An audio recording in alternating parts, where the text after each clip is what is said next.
got here a little project I've been working on. It's actually a signboard, but it's unusual in the fact that this one folds out and it will fold right down like so. But the question comes is, this lock here has a barrel to it. That's what I'm familiar with, and normally the key sort of goes in there. This one actually has a proper barrel, and I've never fitted one of these before. So I thought I'd take you along for the journey, see how I go about it, because I'm not 100% certain of this one. The first thing I am going to do is just remove these temporary screws. That we can lay off to one side. Now this lock is going to go into there.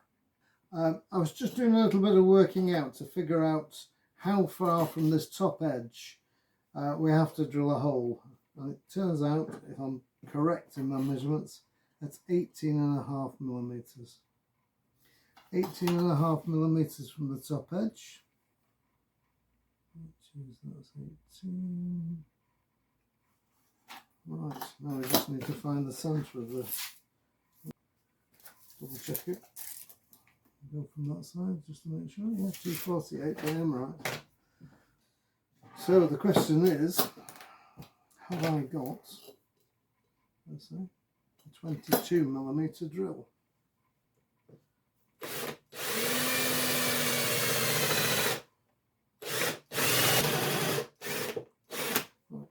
I'm nowhere near through, but I'm going to stop at that point.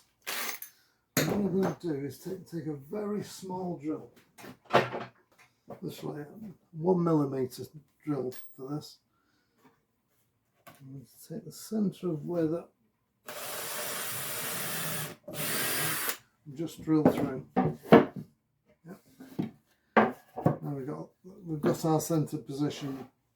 And we can drill from this side.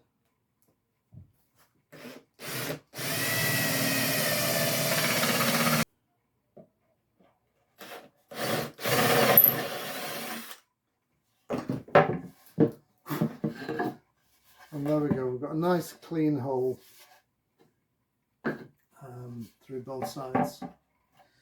And this lock is fitted from this side.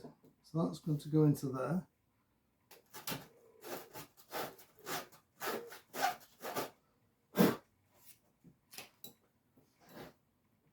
That's it. That's the one. So there's the first step. First part of this is to set the top section. So that will actually be that. And then the depth. Get a smaller piece of wood, that's better.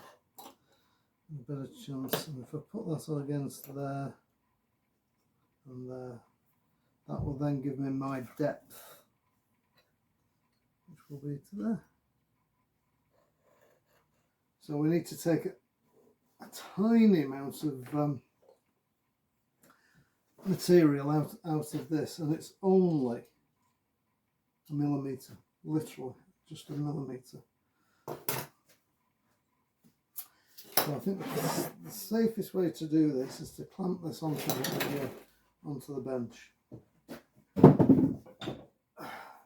because you don't want it moving around. What I'm going to do, I'm just going to literally just bear it up lightly. I'm only trying to get through the veneer, but I'm not trying to get all the way through that.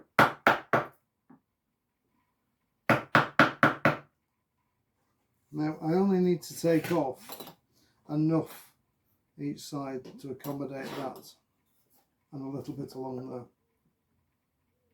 there. Right, so I'm just literally going to use this chisel as it is. I'm not even going to try and lift this veneer out yet. I also need to just go along this edge. I'm not going to go right up to the line at this point. I'm about a millimetre back from the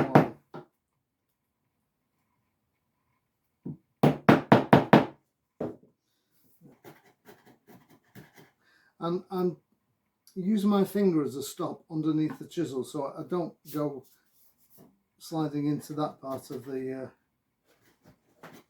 the project.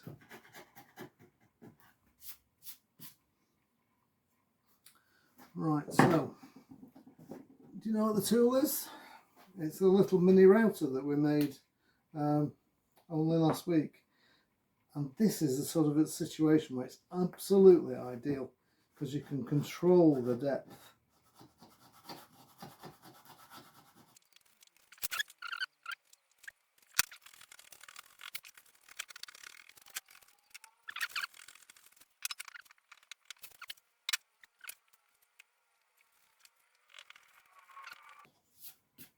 But as you can see, this little hand router does come in handy, particularly for this fine, delicate work.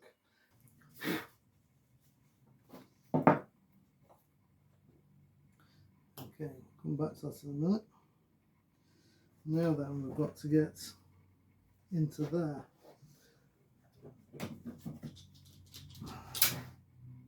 First of all, that might be the way to go. Soon find out. So for this, I mean, I'm sawing into plywood, but it'll help with the hardwood lapping on here. And what I'm going to do first of all is just establish the depth. Right, that's it. Can't get it all.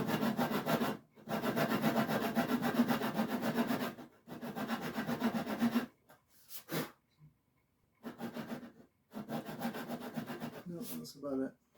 Let's just take a look at this whipping. Now we've got to deal with this top edge, and then it'll sit down properly into there. So I think the thing to do is to just hold it up against there. That's the only way I can actually get the depth. So I'll put a mark that side, I'll put a mark this side.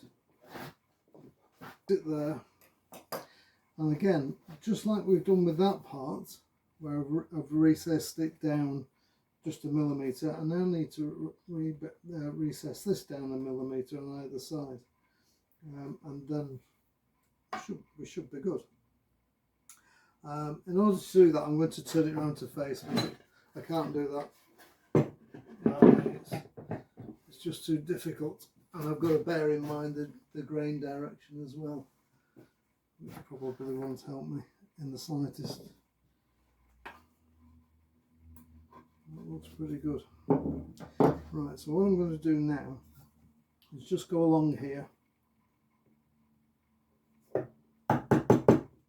just like you would if you were setting any lock or hinge in. Of course, I'm not going very deep. It's a good idea to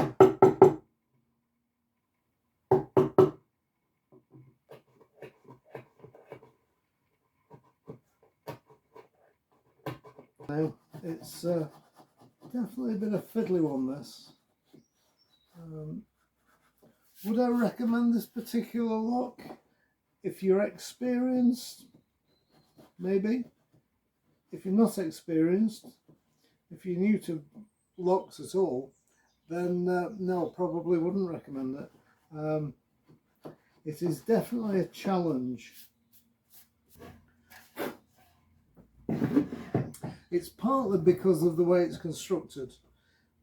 I'll show you in a moment what makes it so much more difficult than normal. Nicely now. This little ring is on just yet, simply because once I've put that on, I don't think it comes off again. So all the fittings will be coming off while everything's painted, and then put back on afterwards. Let's just take a closer look at this lock and some of the tricky bits that you have to work around. One of them is the fact, so it isn't a hard L shape. So that was the first thing that was holding me up.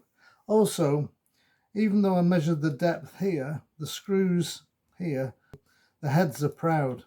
So that increases the depth. Just make life that much harder to fit this. And incidentally, when it came in this little box, there was no instructions. So basically you have to work it out for yourself. The other thing I've noticed, hey, it didn't come with any screws. So clearly if you buy one of these, then you're going to have to provide your own screws, because they're just straightforward holes that have been drilled in it. And these little screws here, because this particular board folds flat against another one, these screws are proud. So I'm going to have to literally file those flush in a drawer where you've got space at the back. But this is a weird situation where one board is folding flat against another one. But other than that, it works. And just so you understand how it works, it's going up like that. And that will go into the top of the frame.